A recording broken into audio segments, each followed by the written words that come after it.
I came home buzzing with excitement after the reading of my grandmother's will, ready to tell my husband she had left me $18 million and her stunning estate in Aspen. But my husband and mother-in-law were waiting on the porch holding divorce papers. "The house is sold and you are homeless now," my husband sneered. I just smiled. "What is so funny?" he demanded. "Actually," I replied, pulling a document from my bag, "the house you sold belonged to the IRS. I am Diana, 33 years old and a forensic accountant." Before I continue this story, let me know where you are watching from in the comments below. Hit like and subscribe if you have ever had to stand up to toxic in-laws who severely underestimated your worth. The yellow taxi pulled away from the curb, leaving me standing at the end of the long driveway of the suburban Connecticut home I shared with my husband Bradley. I was exhausted from the flight back from Chicago, where I had just buried my beloved grandmother. My physical energy was completely drained, but my mind was racing with a shocking revelation. My grandmother was a brilliantly perceptive woman who always saw right through Bradley's flashy exterior and his empty promises. During the reading of her will, her lawyer revealed that she had left me an irrevocable trust worth $18 million, along with her pristine mountain estate in Aspen. I gripped the handle of my suitcase tightly as I walked up the driveway. I was eager to share the news that our financial worries were permanently over.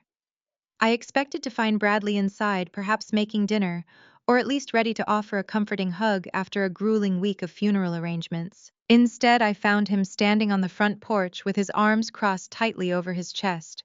Beside him stood his mother, Barbara. She wore her signature pearl necklace and a smug expression that immediately set my teeth on edge. The air on the porch felt heavy and cold. I barely had time to set my suitcase down before Bradley stepped forward with aggressive energy and slammed a thick stack of legal documents against my chest.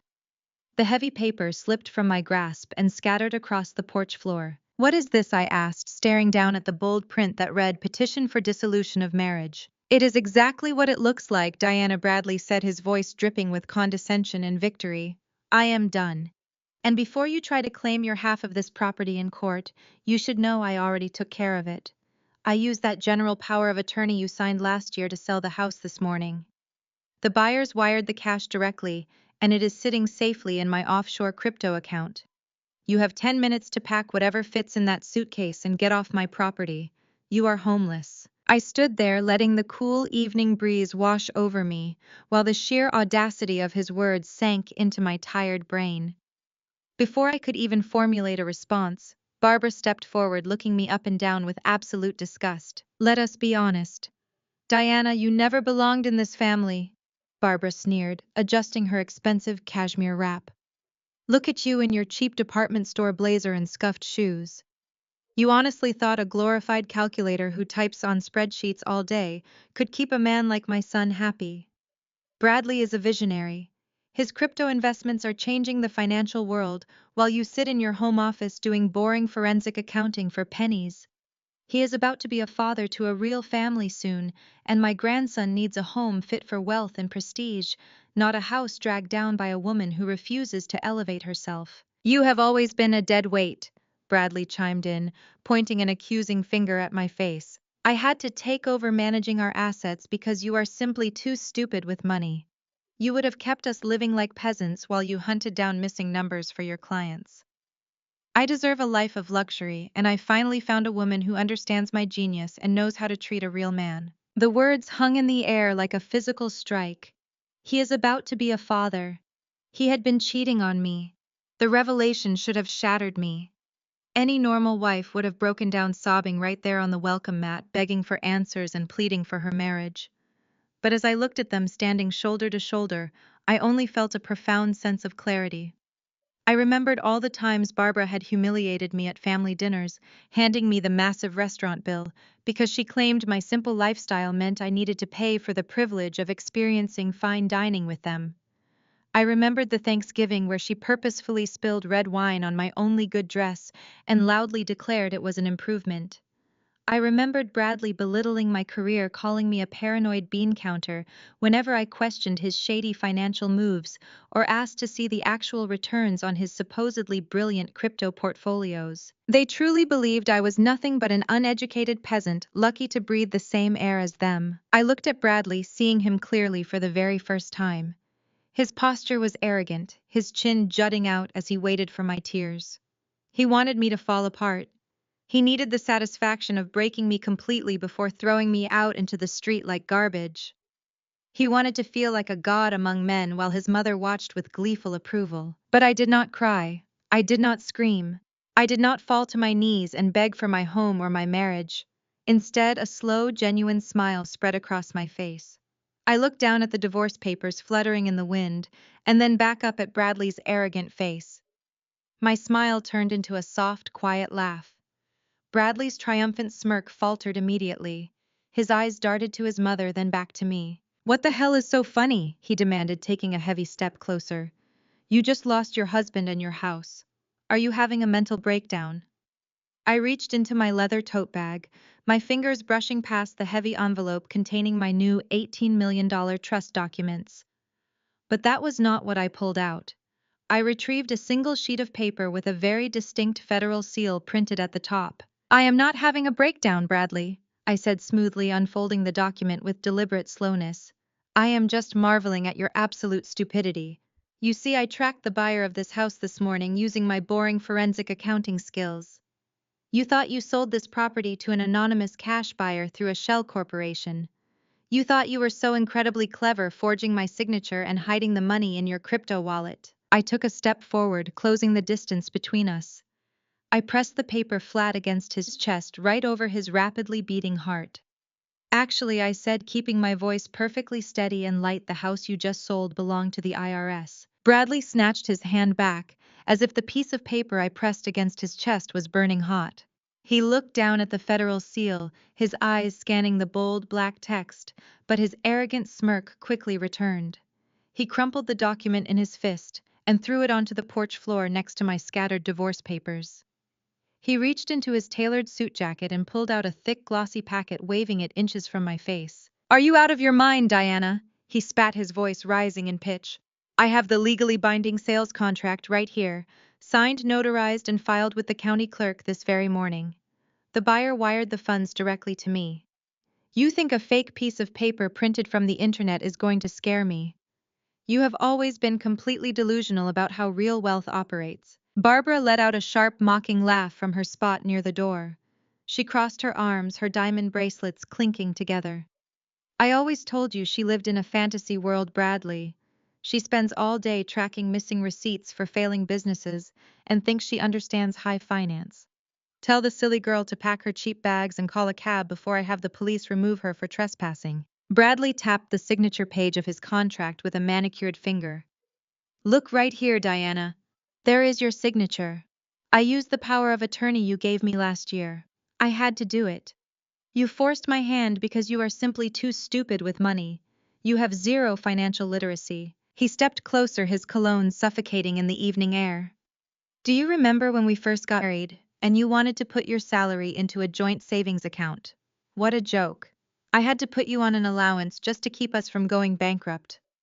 I took over the finances because you would have wasted your paychecks on groceries and utility bills while the crypto market was exploding. I turned your pathetic little salary into a massive portfolio. I had to forge your name today because if I asked you, you would have panicked like a typical ignorant housewife. I am the man of this house. I manage the assets. You just drain them." His gaslighting was a familiar song. For years he had convinced me that I was financially incompetent. He had taken my paychecks, deposited them into accounts I could not access, and handed me a prepaid debit card with a strict weekly limit. He told me it was for our future, for the massive empire he was building. He told me I was too emotional to handle the stress of real investing. I had spent countless nights crying in the bathroom, wondering why I was so incapable of understanding my own household budget, while at the same time unraveling multi-million-dollar corporate frauds for my clients. But standing on the porch now, looking at the man who had stolen my money, my home, and my dignity, I felt no tears. I only felt a cold, calculated precision. You forged my signature, I said, making sure to articulate every single syllable. You just admitted out loud in front of a witness that you forged my signature on a real estate transfer document. I had power of attorney, Bradley shouted, his face turning red. It is perfectly legal. A general power of attorney does not give you the right to sign away my primary residence to a blind LLC without my explicit documented consent. I corrected him, my voice cutting through his volume like a surgical scalpel. But that is not even the best part, Bradley. The best part is the specific LLC you sold the house to. I stepped past him, ignoring his looming presence, and looked directly at Barbara. Her smug expression faltered slightly as I met her eyes. She shifted her weight, suddenly looking uncomfortable in her expensive heels. You see, I did not just print a random piece of paper off the internet. I continued, my gaze fixed on my mother-in-law. Forensic accounting is not just tracking missing receipts. It is uncovering layers of deception. It is following the money when people try very hard to hide it. People like you, Barbara. What are you talking about? Barbara snapped, her voice losing its aristocratic drawl. Bradley, make her leave. She is talking nonsense. I am talking about the offshore shell company you set up 3 years ago, I said, watching the blood drain completely from Barbara's face. The one you named after your childhood pet. You quietly transferred the deed of this very house into that shell company to avoid paying property taxes and to hide your assets from the charity board you have been embezzling from. You thought you were a mastermind, but you made a critical error. The IRS caught on 6 months ago. They placed a massive federal tax lien on the property and froze the asset entirely. Bradley spun around to face his mother, his confident posture breaking apart. Mom, what is she talking about? You told me the house title was clear. You told me to sell it quickly so we could flip the cash into the new crypto token before the market rallied. Barbara stumbled backward against the doorframe, her hand flying to her throat. I do not know what she is saying, Bradley. She is lying. She is just a jealous, spiteful woman trying to ruin our success. I turned back to Bradley, who was now staring at his contract with shaking hands.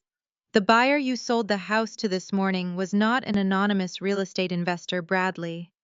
That LLC was a dummy corporation set up by the Internal Revenue Service. You did not sell our home. You willingly signed over a federally seized asset, confessed to wire fraud by moving the funds offshore, and you forged my signature to do it, which officially makes it a federal crime. You handed the government everything they needed to put you away. Bradley's mouth opened, but no sound came out. He looked at the contract in his hands as if it had suddenly turned into a venomous snake. The arrogant crypto genius, the man who had belittled my intelligence for years, was finally realizing that he had walked directly into a massive, inescapable trap.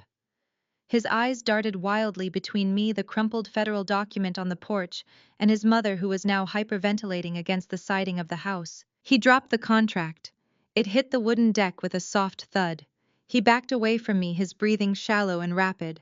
You set me up, he stammered, pointing a trembling finger at my face. You knew about the lien.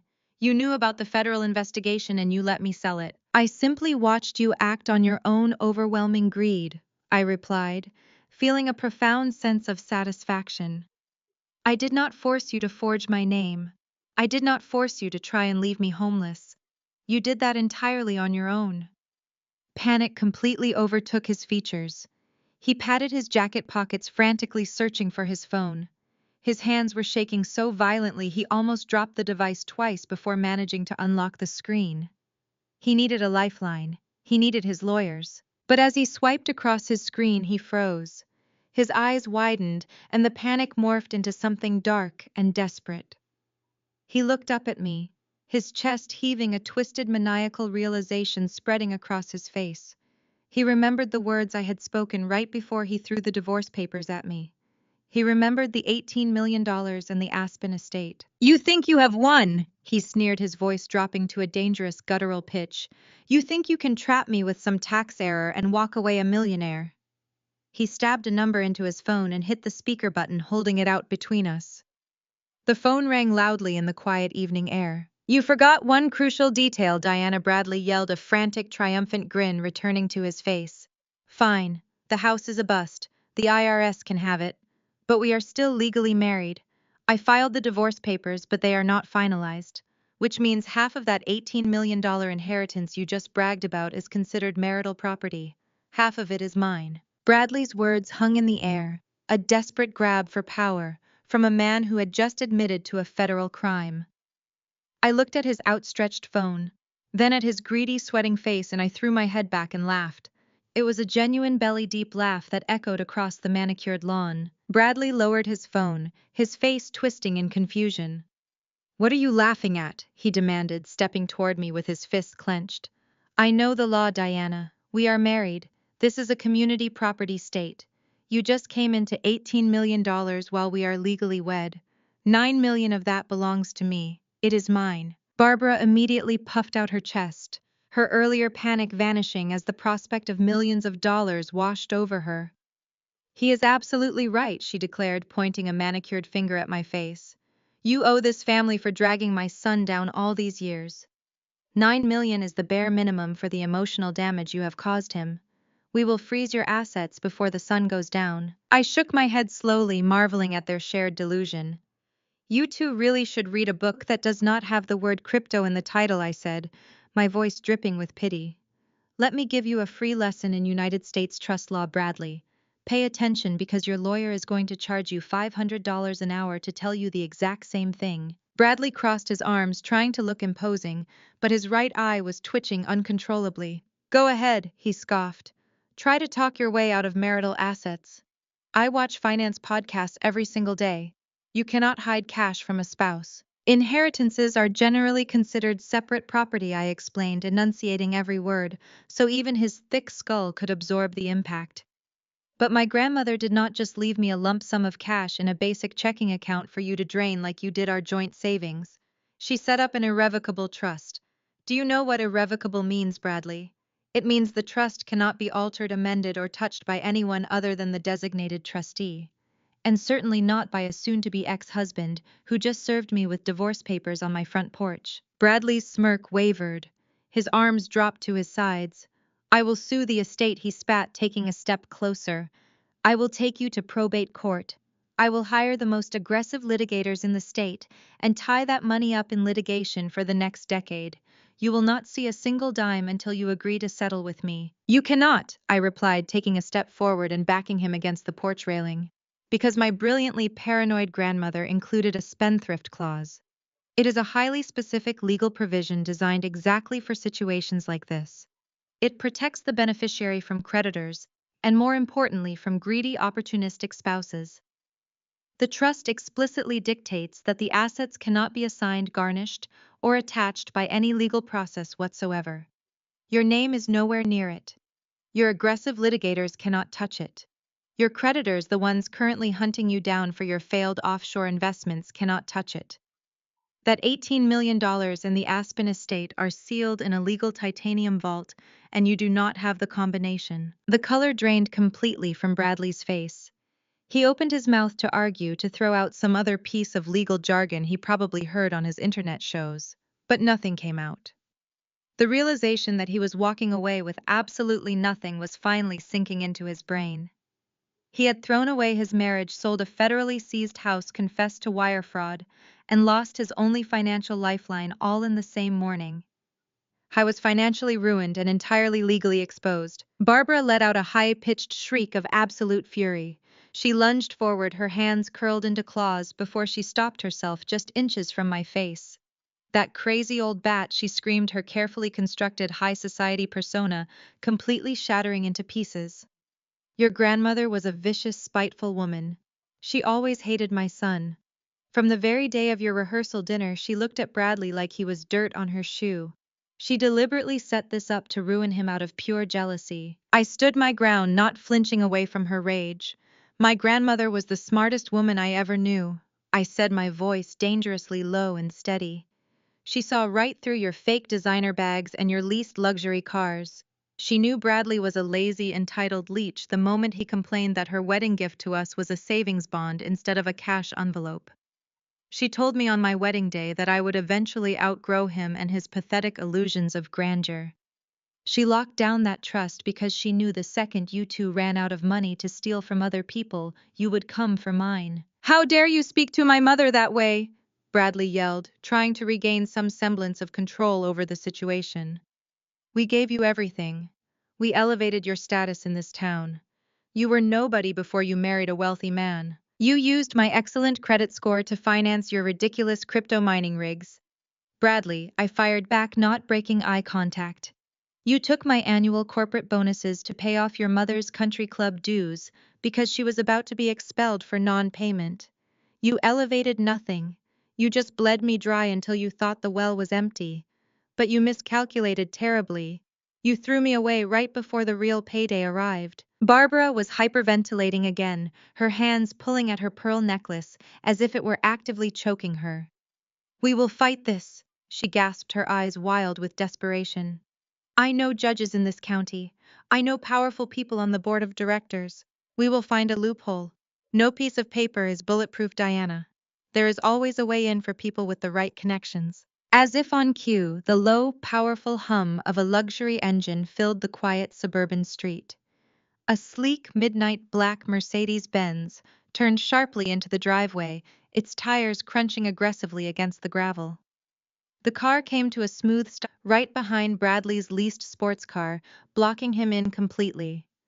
The tinted driver's side window rolled down and the engine was killed. The heavy car door swung open. A pair of sharp red stiletto heels stepped onto the pavement, followed by an impeccably tailored slate gray business suit.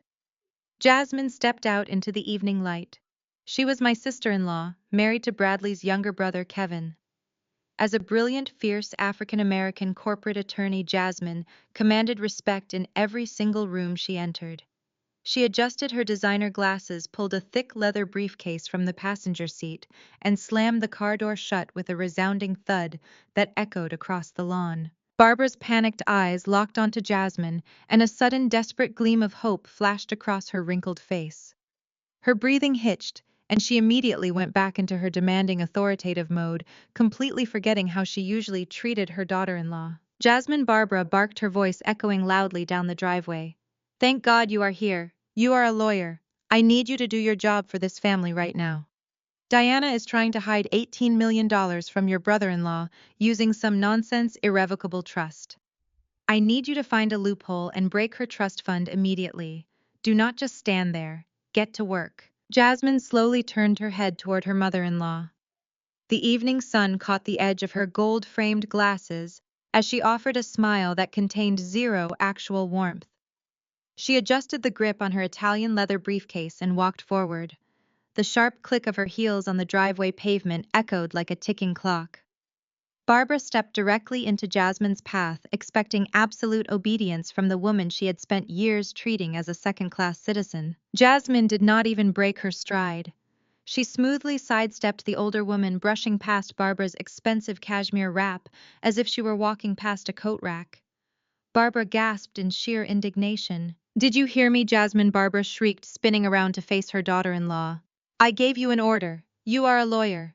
You are married to my son, Kevin, which means you owe this family your loyalty.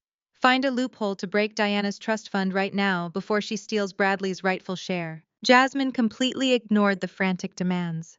She walked straight over to where I was standing on the porch. She stopped right beside me, turning to face Bradley and Barbara. We stood shoulder to shoulder, a united front against the two people who had made our lives miserable for years. Jasmine placed her briefcase on the small patio table, unlatched the brass locks, and pulled out a thick stack of legal documents bound with a blue heavy-duty clip. Good evening, Diana, Jasmine said, her voice carrying the crisp, authoritative tone of a senior corporate attorney preparing to dismantle a hostile witness. I apologize for the slight delay. Traffic coming from the courthouse was dreadful. You are right on time, Jasmine, I replied, smiling, as I watched the confusion ripple across Bradley's sweaty face. Bradley stared at the two of us, his arrogant demeanor faltering as he tried to calculate what was happening. What is going on here? He demanded, pointing a shaking finger at Jasmine. Why are you talking to her like that? What are those papers? Jasmine stepped forward and thrust the stack of documents directly into Bradley's chest. He reflexively grabbed them, holding the thick packet as if it weighed 100 pounds. Consider yourself officially served, Bradley. Jasmine said, her voice echoing clearly across the lawn. I am standing here today acting as Diana's primary legal counsel. Those papers contain a formal court summons, an emergency injunction freezing all of your personal bank accounts, and a civil lawsuit filing for immense financial abuse and fraud. Bradley's jaw dropped. He looked down at the legal seals on the documents and then back up at Jasmine. "You are her lawyer," he sputtered, his voice cracking with panic. "You cannot do that. It is a conflict of interest. I will report you to the State Bar Association. I will have your license revoked by morning. Furthermore, Diana cannot even afford a partner from your firm." Jasmine let out a sharp, genuinely amused laugh. "Oh, Bradley, your grasp of the law is just as pathetic as your grasp of basic human decency. There is absolutely no conflict of interest, because you are not my client. You have never been my client. And as for my legal fees, I am taking Diana's case entirely pro bono. I would not miss the opportunity to legally destroy you for anything in the world." Barbara pushed her way up the porch steps, her face red with absolute fury. She pointed a trembling manicured finger inches from Jasmine's face. "You ungrateful little diversity quota," Barbara hissed, abandoning any pretense of polite society manners. "We welcomed you into this prestigious family. We let you marry Kevin. And this is how you repay us. By turning on your own blood. You are supposed to protect Bradley." Jasmine did not flinch. She leaned in closer to Barbara, her dark eyes blazing with years of suppressed anger finally being unleashed. "Let us get one thing perfectly clear," Barbara Jasmine said, her voice dangerously low and dangerously calm. "You never welcomed me. I remember my very first Thanksgiving at this house. I remember you purposefully spilling hot gravy on my shoes. I remember you pulling me into the kitchen and telling me that people like me should stick to being court clerks, because we lack the pedigree to be real corporate attorneys. You smiled your fake little smile and told me I was just a temporary phase for Kevin." Barbara swallowed hard, taking a defensive step backward as Jasmine continued to advance. "For 5 years I smiled and politely ate your dry turkey while you made snide remarks about my hair, my clothes, and my background." Jasmine continued her words, slicing through the evening air. "You thought I was weak. You thought because I remained silent, I was submitting to your supposed superiority. But I was not submitting, Barbara. I was simply gathering evidence. So let this sink into your elitist brain. This former court clerk just filed a federal restraining order on every single dollar your precious golden boy son has ever touched." Bradley waved the divorce papers he had brought earlier, trying desperately to reclaim his leverage. "It does not matter what you filed, Jasmine," he yelled, his voice shaking with desperation. "I already told Diana the law. We are still legally married. I filed these papers today, but the divorce is not final. Half of her new $18 million trust fund is considered marital property. I will drag this out in probate court until she surrenders my $9 million. Jasmine looked at him with an expression of pure pity. "Bradley, did you truly think I would file an injunction without verifying the status of her inheritance first? I reviewed Diana's grandmother's trust documents myself. She established an irrevocable trust with an airtight spendthrift clause. That money is shielded by federal trust law. It is completely untouchable by creditors, debt collectors, and especially by hostile spouses attempting to claim marital assets. You have absolutely zero legal standing to claim a single penny of her $18 million. You are legally, mathematically, and financially ruined." Bradley stumbled backward, gripping the porch railing, as his entire financial fantasy evaporated into thin air. He looked at the federal IRS notice on the floor, then at the freezing injunction in his hands. He was backed into a corner with no money, no house, and no leverage. "Mom, do something!" Bradley shrieked, turning to Barbara like a helpless child. "Call your friends on the judges panel. Call the country club board. We have to stop this." Before Barbara could even reach into her stolen designer bag for her phone, the sharp, aggressive sound of a struggling engine interrupted the quiet neighborhood. The screech of cheap tires on asphalt echoed down the street. A bright pink Fiat took the corner entirely too fast. It did not slow down as it approached our driveway. Instead, the driver yanked the steering wheel hard, causing the small car to jump the concrete curb. The Fiat tore across Barbara's perfectly manicured front lawn, ripping up huge chunks of green grass and slinging mud into the air. The car slammed into park right in the middle of the yard, stopping just inches from Bradley's leased sports car. The driver's side door flew open violently and slammed against its hinges. Brittany stepped out. She was 24 years old, wearing a tight velour tracksuit that left absolutely nothing to the imagination. She was also heavily, visibly pregnant. Brittany stomped across the ruined grass, her face twisted in absolute panic and rage. She pointed directly at Bradley. "Bradley, you lying piece of garbage!" Brittany screamed, her voice echoing down the street for every neighbor to hear. "My loan sharks just kicked down my door and seized my entire apartment. They took everything. Where is the house money you promised me?" Bradley stumbled backward, his hands raised defensively as Brittany stormed across the ruined lawn. The mud from Barbara's destroyed grass clung to her white platform sneakers. But Brittany did not care. She marched straight up the porch steps, her pregnant belly leading the way, and shoved her manicured finger hard against Bradley's chest. "You told me the wire transfer was clearing this afternoon." Brittany shrieked, her voice shrill enough to make the neighborhood dogs bark. "You told me you were selling this dump and we were taking the cash to pay off my debts before the baby comes." "My guys do not play around, Bradley. They just kicked down my door. They took my car. They took my furniture. I am sleeping on a deflated air mattress tonight. Hand over the cash right now." Bradley shushed her frantically, his eyes darting wildly toward me, then toward Jasmine, then toward his mother. "Brittany, shut up," he hissed, grabbing her wrists to stop her from hitting his chest again. "Not right now. The house sale fell through. It is complicated. The IRS is involved. Just lower your voice." Complicated. Brittany practically foamed at the mouth, ripping her hands out of his grip. "I am carrying your son, your heir. You promised me a luxury life. You promised me a mansion in the suburbs." At the word son, Barbara snapped out of her shock.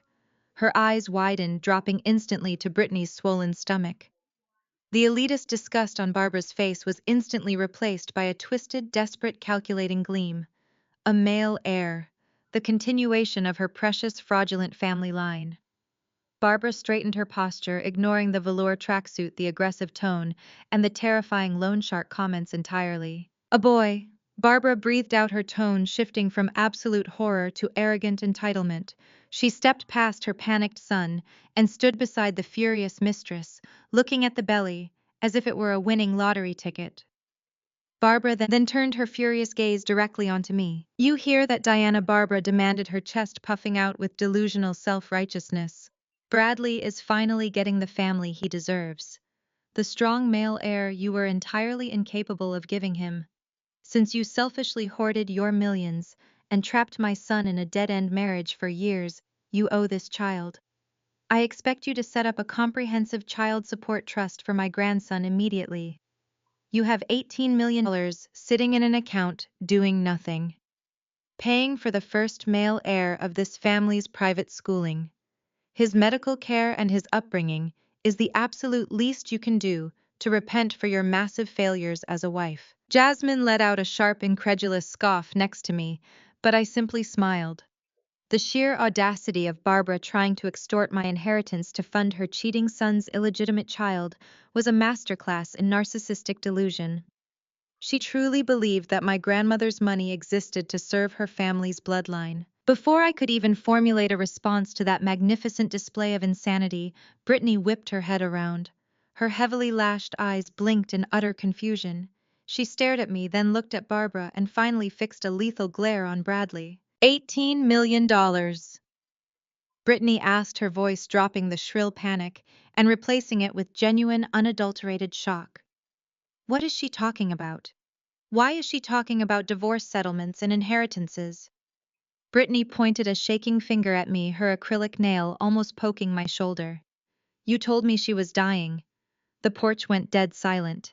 Even Barbara stopped breathing, her eyes darting to her son. "What did you just say?" I asked, keeping my tone deceptively light, though a cold rage was building in my chest. Brittany wheeled back on Bradley, smacking his arm hard. "You told me she had a terminal illness, Bradley. You swore to me 6 months ago that your wife was tragically sick, that she only had a few weeks left to live. You cried in my bed. You sobbed about how hard it was to watch her fade away. You said we had to keep our relationship a total secret just until she passed away, because you did not want to break her heart in her final days. You told me as soon as the inevitable happened, we would get married, keep this big house, and live off the massive life insurance policy." Jasmine shook her head in sheer disgust, adjusting her briefcase strap. Bradley had not just cheated, he had fabricated a terminal illness to string along his desperate mistress, while keeping me around just long enough to try and steal my grandmother's assets. He was a complete sociopath. Bradley looked like he was going to vomit. He backed against the front door, trapped between his furious mistress, his demanding mother, his shark of a sister-in-law, and me. "Brittany, baby, please let me explain," Bradley pleaded, sweating profusely, his hands raised in surrender. "I just needed time to get the assets untangled. I was protecting us." "You are sick," I said, my voice cutting through his pathetic whining. "You are truly fundamentally broken, Bradley. But the funniest part of this entire Greek tragedy is that you are not the only one telling sick lies today." I turned around and walked down the wooden porch steps. My leather tote bag hung heavy over my shoulder. I walked right past the mud tracks on the driveway and stopped at the front hood of Bradley's least overpriced sports car.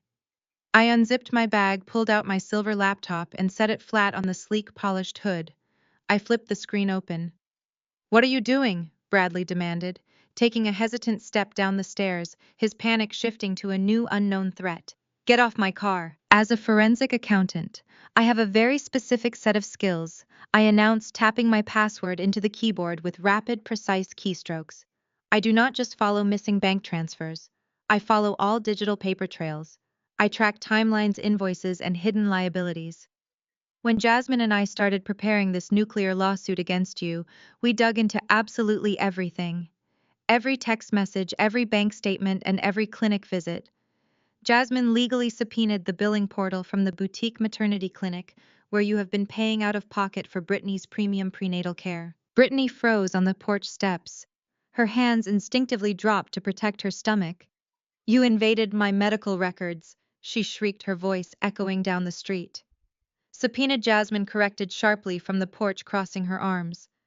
"Perfectly legal when establishing a timeline of marital infidelity, financial dissipation, and the unauthorized use of marital funds." I turned the laptop screen around so it faced the porch.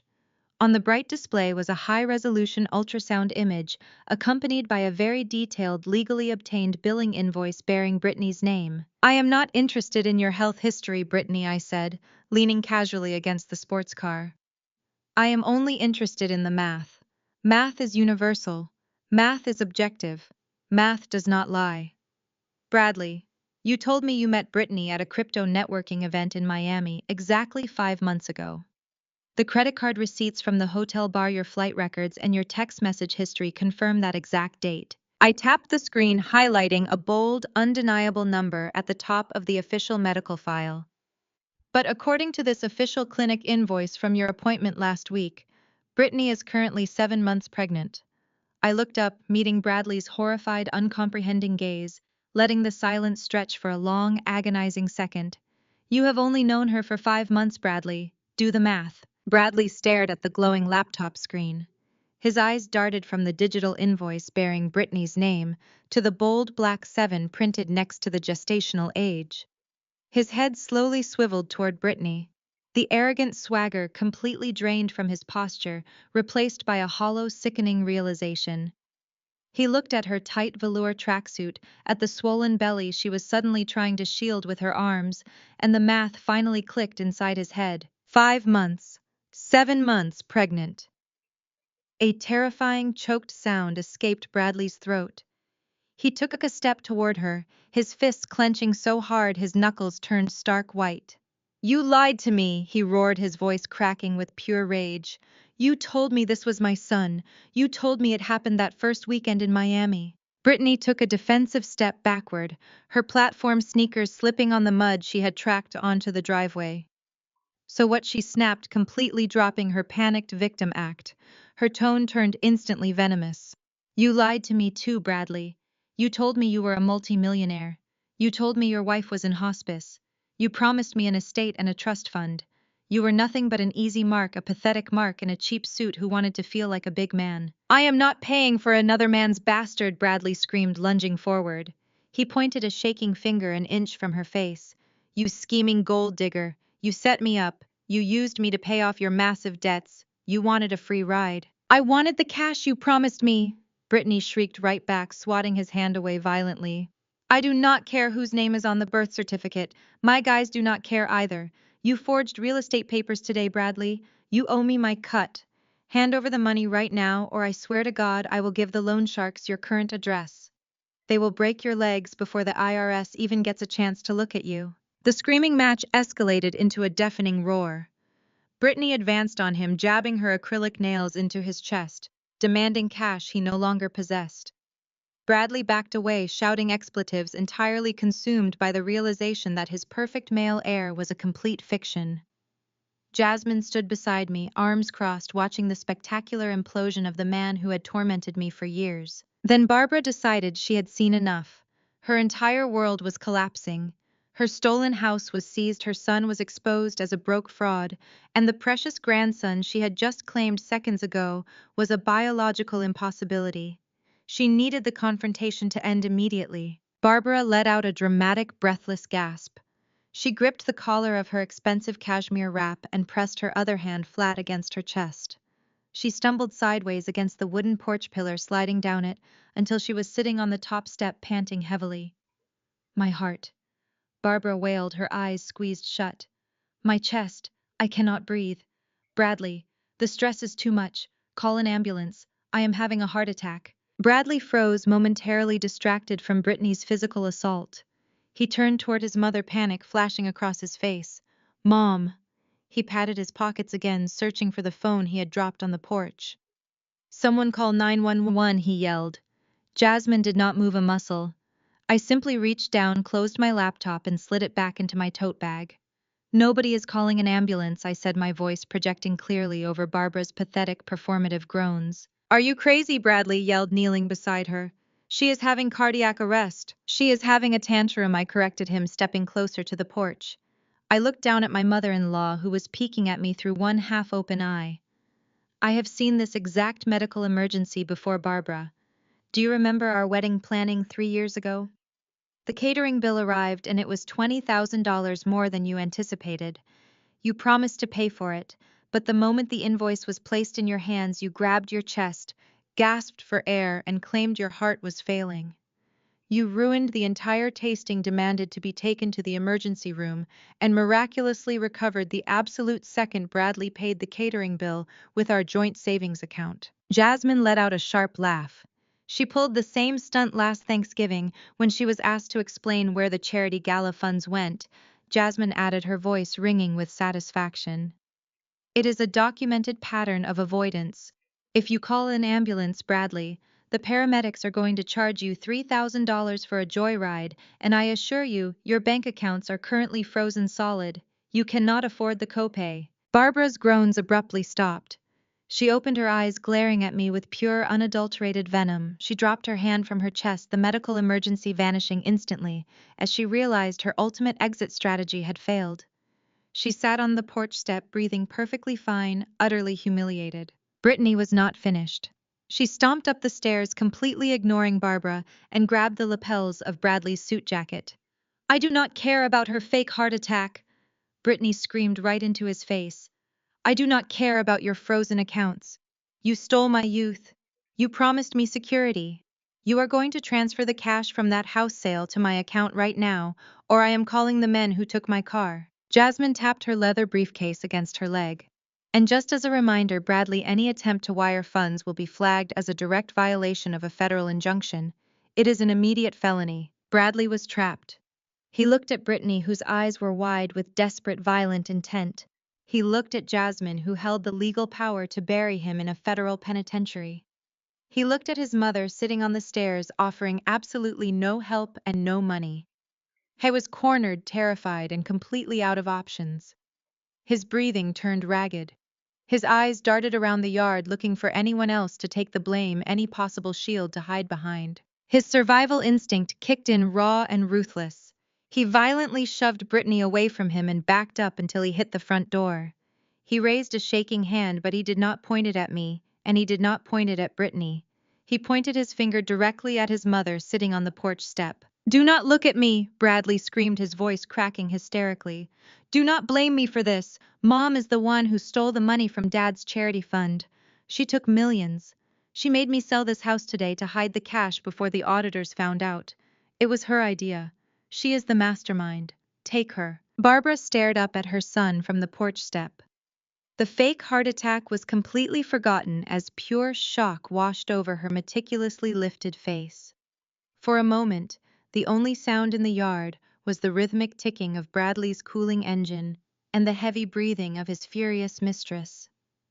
The golden boy, the flawless heir Barbara had worshipped and protected at my expense for years, had just served her on a silver platter to save his own skin. "You ungrateful little rat!"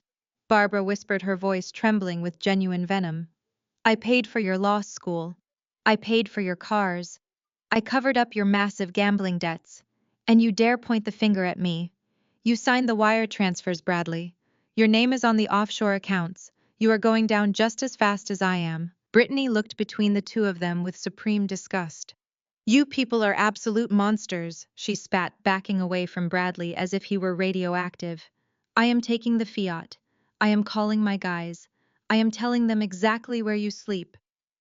Before Brittany could even turn toward her ruined pink car, a faint sound cut through the tense neighborhood air.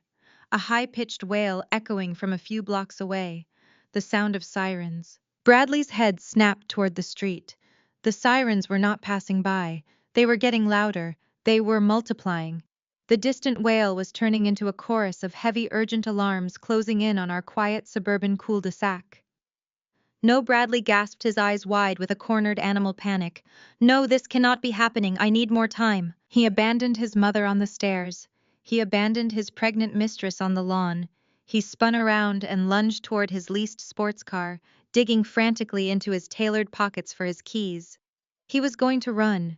He was going to leave everyone behind and try to vanish before the flashing lights reached the driveway. I moved faster. I stepped directly into his path, blocking the driver's side door. I reached into my oversized leather tote bag and hauled out a massive, heavy 300-page binder. I slammed it down flat onto the hood of his sports car with a deafening thud. The sheer weight of the paper made the expensive metal groan. "Move, Diana!" Bradley screamed, his face red and slick with sweat. He tried to shove past me, but I planted my feet firmly on the pavement. "Get out of my way, you stupid glorified calculator. You do not understand what is happening. The police are coming. Move." I did not flinch.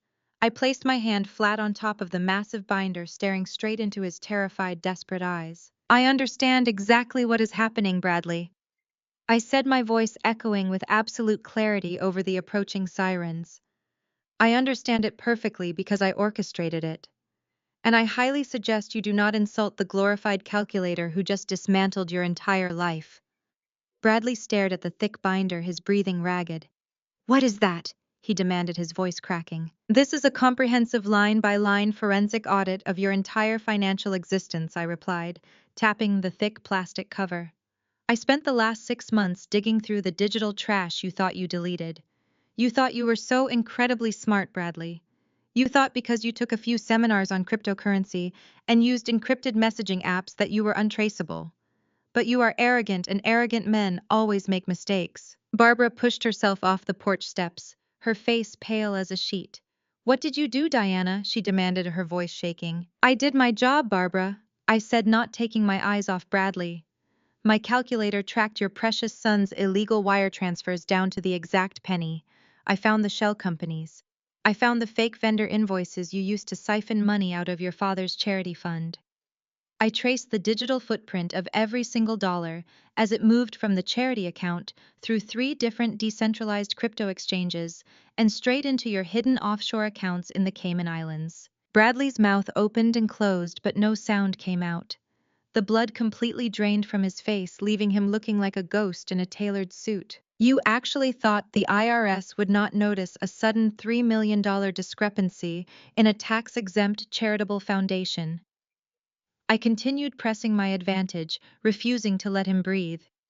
"You thought you could force me to sign this house over to you today, sell it for a massive loss, and use the cash to cover the missing charity funds before the quarterly audit next week.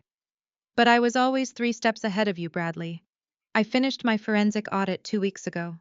Jasmine packaged it into a beautiful airtight legal dossier, and we handed it directly to the federal government. You turned me in."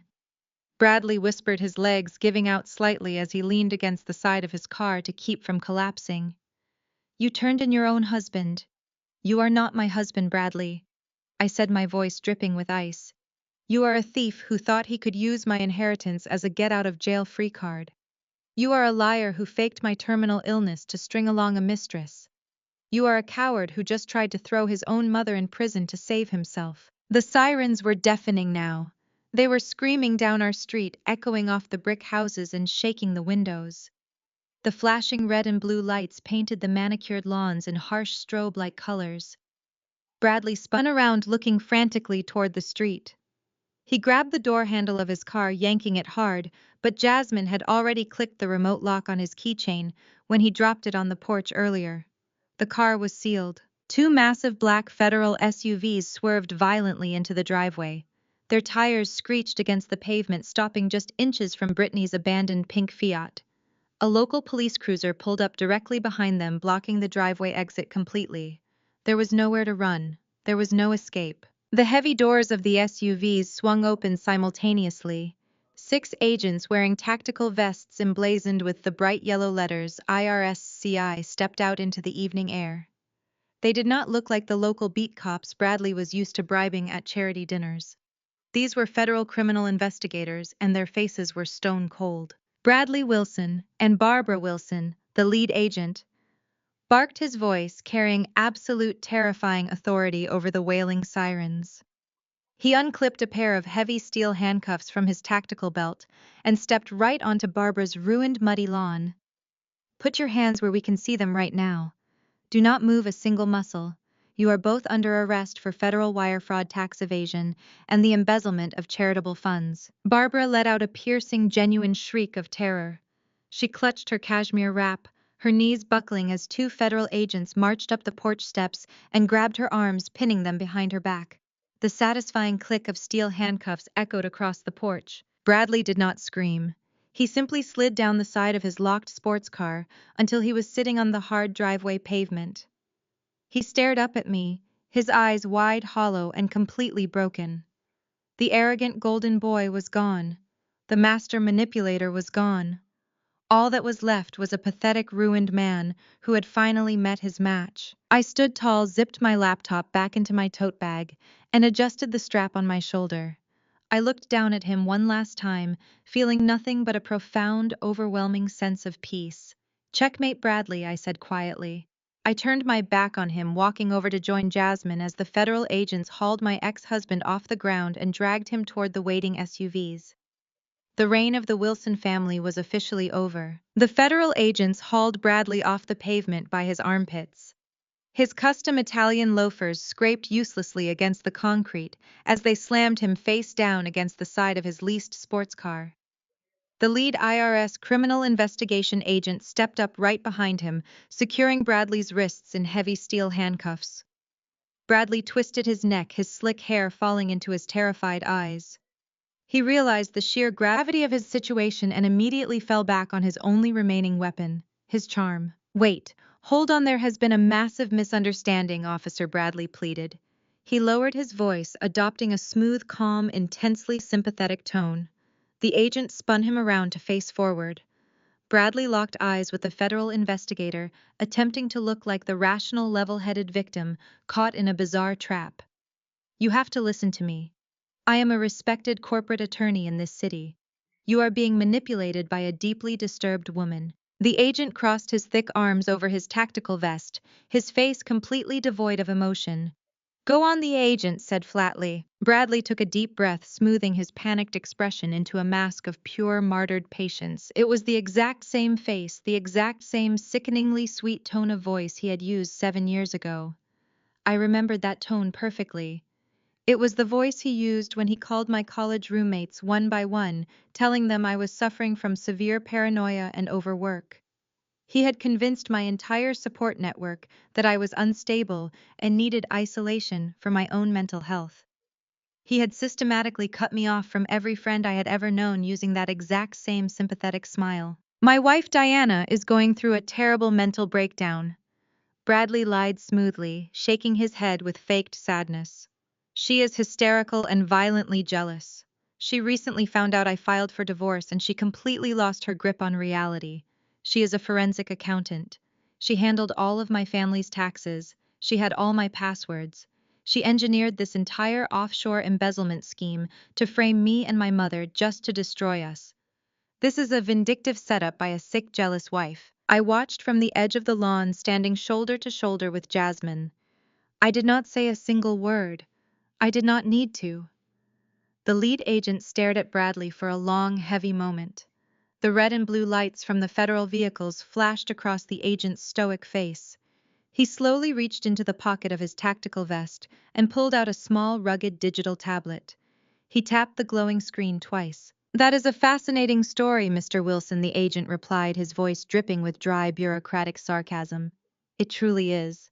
However, it fails to explain the digital biometric stamps attached to the encrypted offshore accounts. Your wife might be an accountant, but unless she physically severed your thumb and used it to authorize 7 different wire transfers to the Cayman Islands on your private smartphone, your story is complete garbage." Bradley's jaw dropped. The charming, sympathetic mask instantly shattered, leaving behind nothing but pure, unadulterated terror. He stared at the federal agent as if the man had just spoken in an alien language. "We have your IP addresses, Mr. Wilson." The agent continued, stepping closer so he was speaking directly into Bradley's face. "We have the geolocations from your private phone pinging at the exact moments the charity funds were moved. We also have the encrypted text messages between you and your mother discussing the tax evasion strategy. Your charm might work in country club boardrooms, but it does not work on federal forensic data. You are going to federal prison." Barbara, who was being aggressively marched toward the second federal SUV, heard her son's pathetic attempt to pass the blame. She dug her heels into the grass, fighting the 2 agents holding her arms. The neighbors had all stepped out onto their porches by now, recording the magnificent downfall of the neighborhood's most arrogant resident. "You threw me under the bus to save your mistress, and now you are trying to frame your own wife," Barbara screeched, completely losing her aristocratic composure. "You spineless, incompetent fool. I should have left you to drown in your gambling debts. You ruined this family." "Mom, shut up," Bradley screamed back, thrashing against the agents holding him against the car. "Do not say another word. You are giving them a confession right in front of the neighborhood." Brittany watched the entire scene from the ruined lawn, her arms wrapped protectively around her pregnant belly. Her face was pale with pure shock. The wealthy, powerful man she thought would rescue her from her violent loan sharks was currently sobbing against the hood of a sports car, screaming at his handcuffed mother in the middle of a federal raid. Brittany silently backed away, slipping behind her pink Fiat, realizing she needed to vanish before the federal agents decided to seize her remaining assets too. The lead agent grabbed Bradley by the shoulder and shoved him toward the first SUV. "Put him in the back," the agent ordered the arresting officers. "Let him ride all the way to downtown holding with his mother. Maybe they can practice their fake stories together on the highway." Bradley sobbed openly as they shoved his head down and forced him into the back of the dark vehicle. The heavy door slammed shut with a final metallic thud, trapping him inside the mobile cage. The lead agent adjusted his heavy tactical vest, let out a slow breath and turned around. He walked across the muddy, destroyed lawn, stepping carefully over the tire tracks Brittany had left, and approached the spot where Jasmine and I were standing. He stopped right in front of me. His stern, intimidating demeanor softened instantly. He reached out his large hand. I took it, returning his firm handshake. "Thank you, ma'am," the agent said, his voice full of genuine professional respect. "The dossier you provided was flawless. We have rarely seen an audit package this meticulously documented. Your work handed us a $3 million embezzlement ring on a silver platter." "I am just doing my civic duty," I replied, offering a polite, calm smile. The agent nodded, his eyes reflecting absolute approval. "As an official IRS whistleblower, your immunity is guaranteed, and your 15% reward of the seized assets is being processed." I processed the agent's words as the flashing red and blue lights illuminated his face. 15% of millions of dollars in seized offshore assets. I was not just escaping a toxic, financially abusive marriage.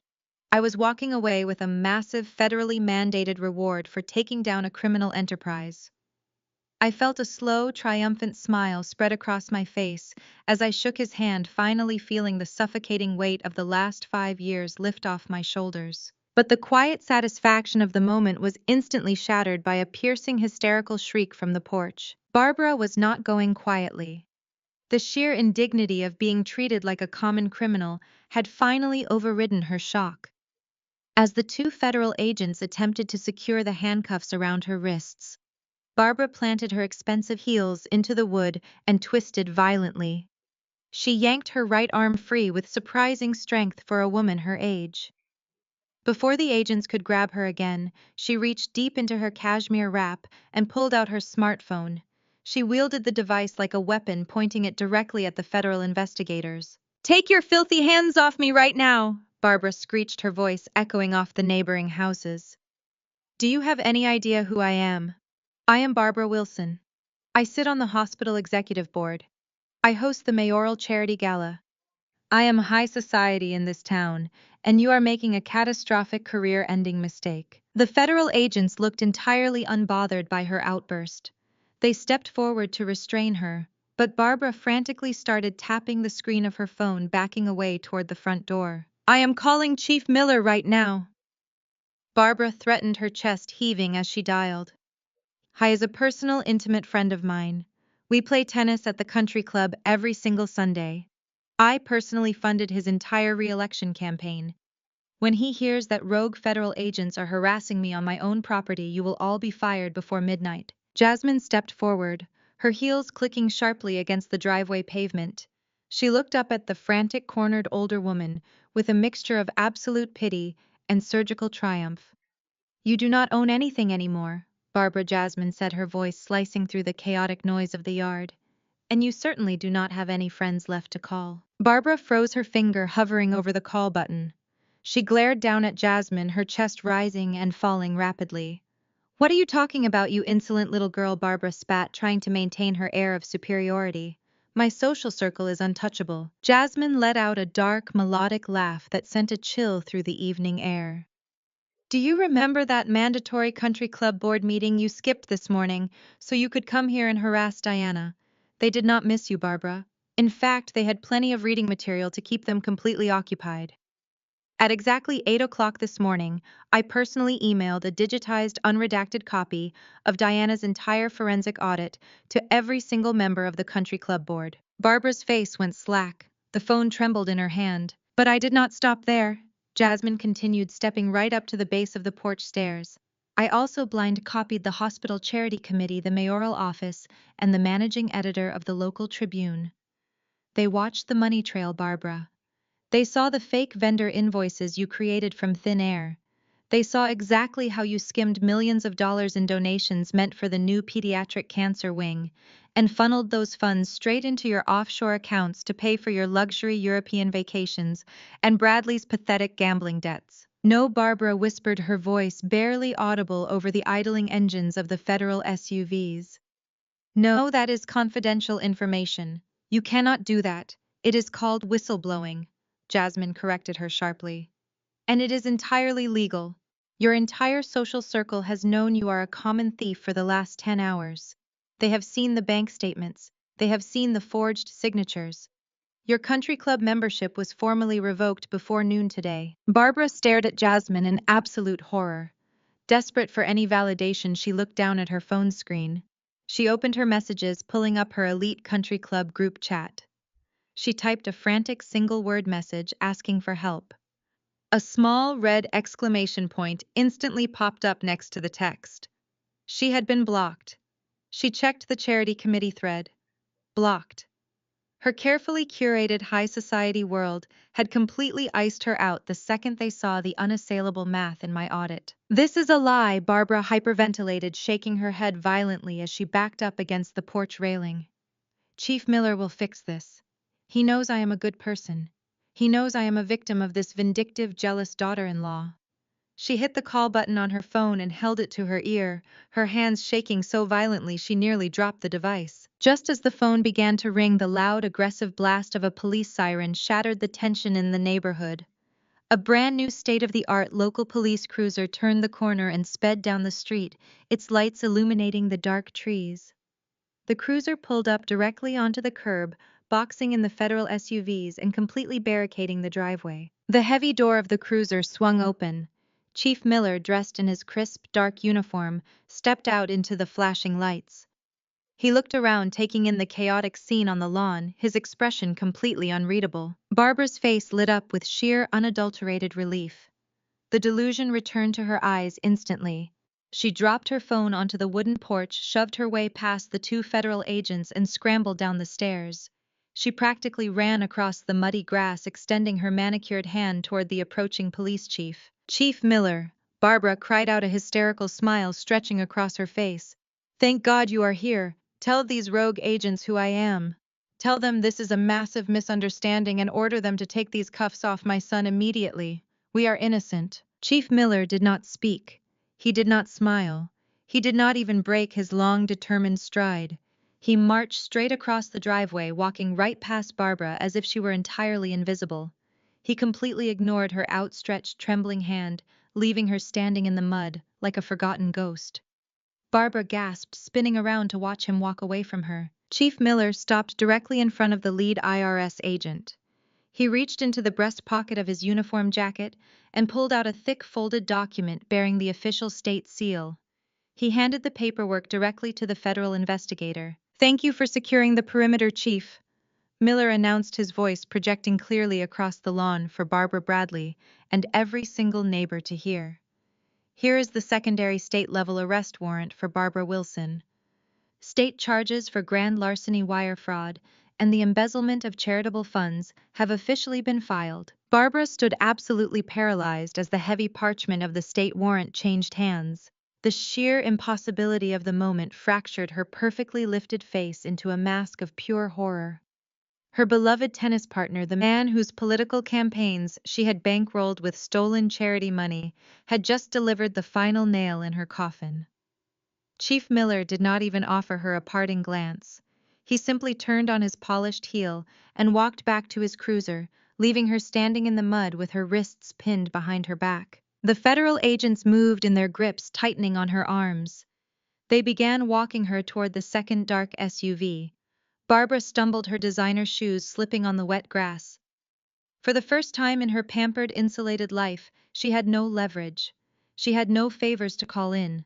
Her social circle had blocked her number, her eldest son had tried to frame her, and the police chief had served her arrest warrant on a silver platter. Just as the agent reached for the handle of the SUV door, a pair of headlights swept across the chaotic lawn.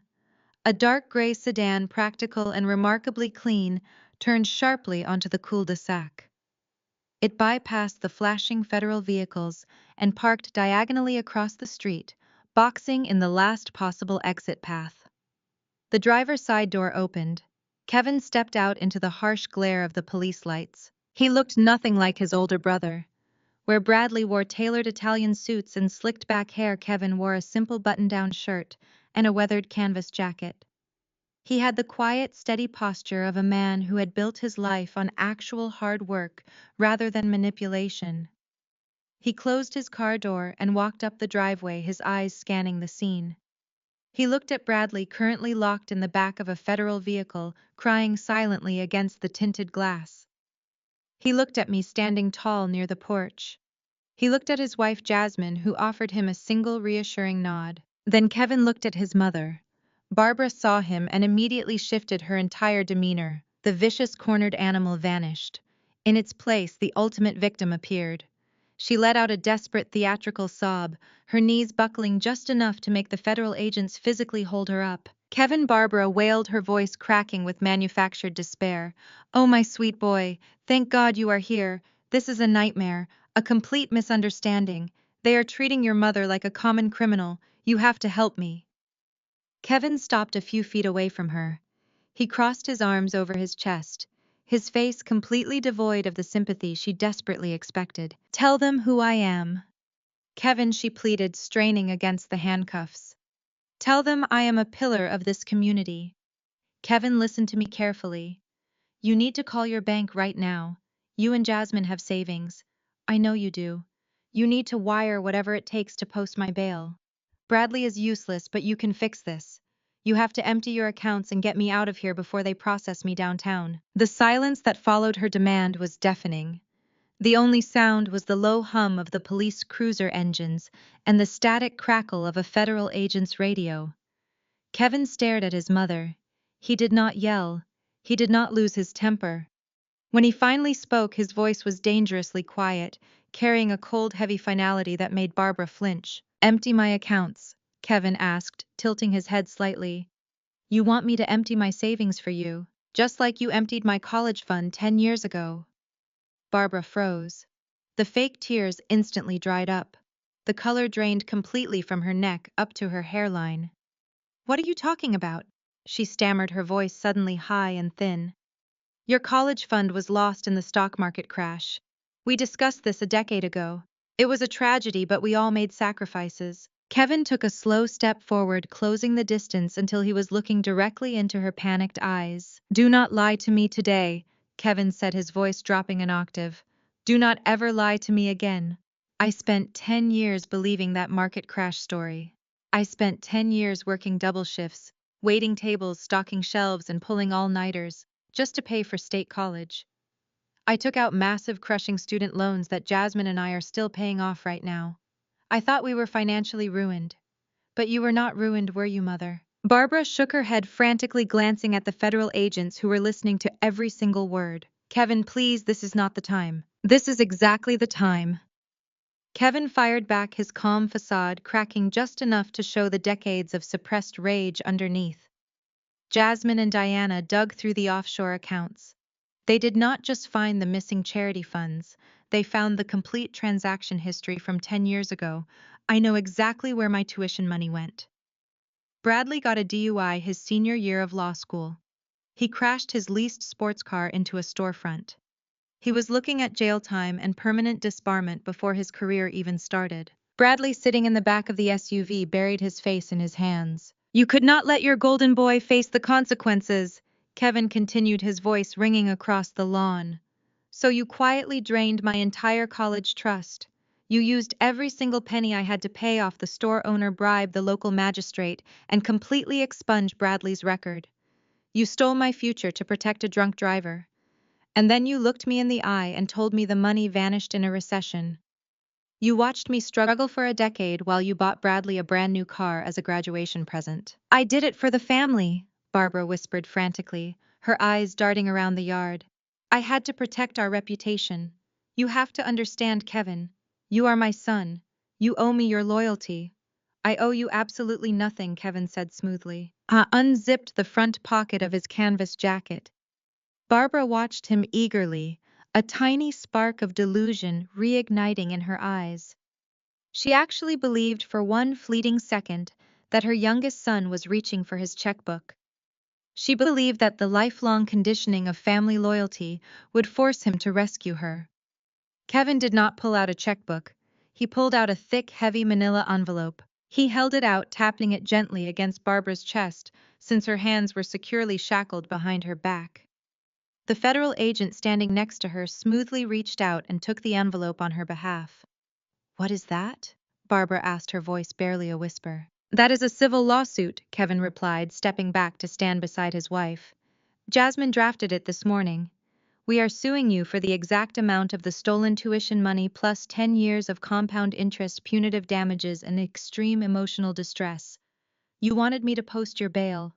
Instead, I am placing a lien on whatever remaining assets the federal government does not seize first." Kevin reached out and took Jasmine's hand, his fingers intertwining with hers. He looked at his mother with absolute, devastating indifference. "Have a safe trip downtown, Mother," Kevin said. "I hear the food is terrible." The federal agents practically dragged Barbara toward the second SUV. She did not look back.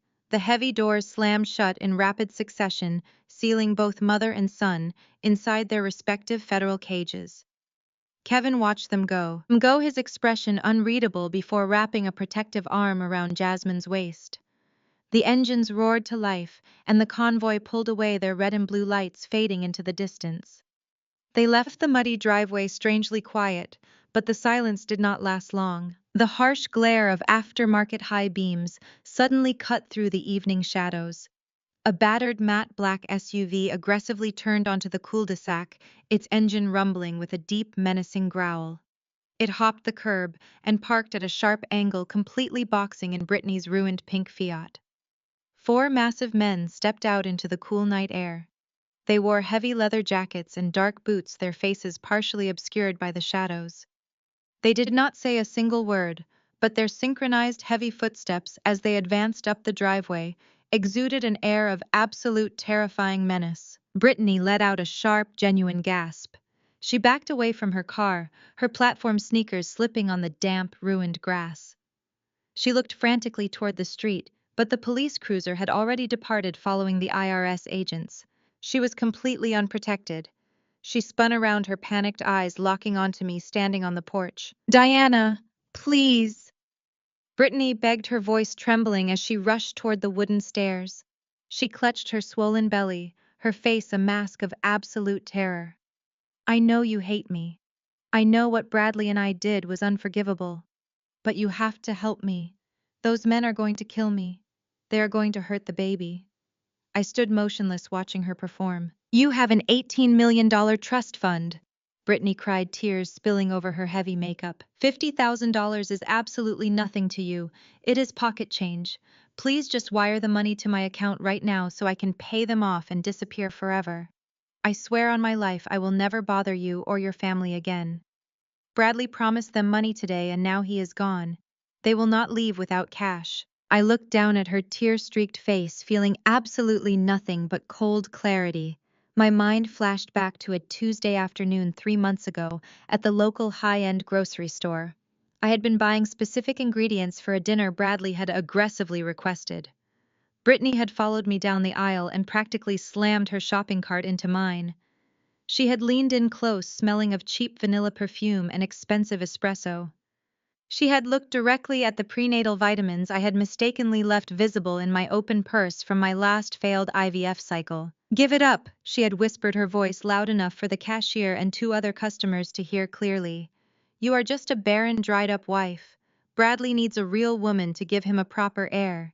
He is done playing house with a broken toy. Accept reality and step aside." I remembered the burning humiliation of that moment, the pitying look from the teenage cashier, the crushing weight of my own grief weaponized against me by a stranger in a checkout line. I remembered rushing to my car and sobbing until I could not breathe.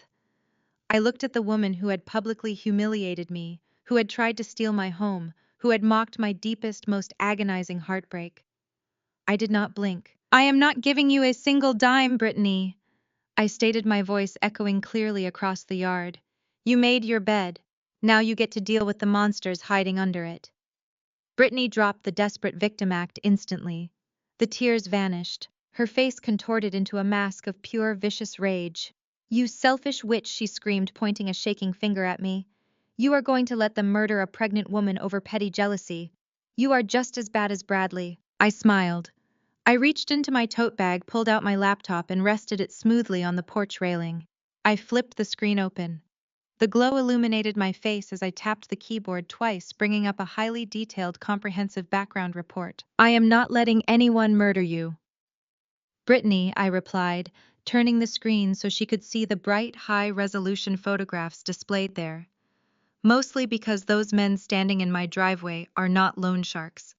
And they certainly are not part of any dangerous organized crime syndicate." Brittany froze. The color rapidly drained from her face. The four menacing men in the driveway stopped their aggressive advance, exchanging confused, uneasy glances with each other. I looked directly at the tallest, most intimidating man standing near the front bumper of the black SUV. "Good evening, Marcus," I called out cheerfully. "How is the custom auto body shop business going lately? I see you brought your cousins with you tonight. Did you guys finish that transmission repair on 5th Street yet?" Marcus physically jolted, pulling his leather collar up as if trying to hide his face. He looked at Brittany, completely unsure of what to do next. Brittany's mouth dropped open. She tried to speak, but no sound materialized. I turned back to my ex-husband's mistress, projecting my voice so everyone could hear. "My forensic audit did not just cover Bradley's offshore accounts, Brittany. When I noticed a recurring series of $10,000 cash withdrawals from his private checking account. Over the last 6 months, I decided to run a full background check on the recipient. You told Bradley you were in massive debt to violent criminals to extort him for quick cash. But you do not have any actual debt. You have a luxury condo downtown leased under an assumed name. I tapped the screen again, pulling up a joint bank account statement. And you share a very lucrative high-yield savings account with Marcus, your actual boyfriend of 5 years. Brittany took a massive step back, her hands dropping completely away from her belly. You do not run from loan sharks, I continued, my voice ringing with absolute crushing authority. You run a highly specialized extortion ring. You target wealthy, arrogant married men who think they can cheat without consequences. You get pregnant, you fake a crisis, you bring in Marcus and his cousins to play the terrifying mobsters, and you bleed your marks dry. Bradley was not your sugar daddy. He was just your latest victim. The federal convoy had barely reached the end of the cul-de-sac when Marcus and his battered black SUV had aggressively swerved across the narrow street, completely blocking the government vehicles from exiting. The lead IRS agent had slammed on the brakes, furious at the obstruction. He had marched Bradley out of the back seat by his collar, temporarily securing him against the hood of the local police cruiser, while the other agents moved to clear the barricade. That was exactly why Bradley was standing right there in the damp evening air, handcuffed and humiliated, listening to every single word I just said to his mistress. Bradley stared at Brittany, his jaw unhinged, his eyes bulging with a mixture of absolute disbelief and violent rage. The realization washed over his pale face. There were no loan sharks. There was no mafia debt. The helpless, terrified woman he had bankrupted his mother to protect was nothing but a professional con artist. You scheming parasite!